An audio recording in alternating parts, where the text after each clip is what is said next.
Welcome to Man Does Tech, where I solve the problems you didn't even know you had. You start by confirming the Pioneer unit supports Bluetooth and that Bluetooth is enabled. This matters because some menus hide pairing when off. Next, enable Bluetooth on your phone and make it discoverable so the head unit can find it. Then, with the car parked and ignition at ACC or on, power the stereo. This ensures the unit can enter pairing mode. Once done, press the Home or Menu button to access Bluetooth settings and follow the on-screen prompt to add a new device.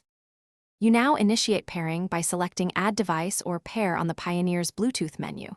This tells the stereo to broadcast its name. On your phone, scan for available devices and choose the Pioneer model shown.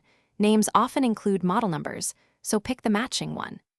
If a PIN prompt appears, enter the stereo's default PIN, commonly 0000 or 1234, or confirm the code shown on both displays. Make sure you accept any permissions for contact. You finish by verifying the stereo shows connected for both audio and phone. This ensures hands-free calling and media playback will work. Then set the Pioneer as the preferred audio device on your phone and enable Auto Connect so you won't pair manually next time. If pairing fails, reboot the phone and stereo, clear stored pairings on both devices, and try again. This resolves most conflicts. If it still fails, check for firmware updates on the Pioneer and retry after updating.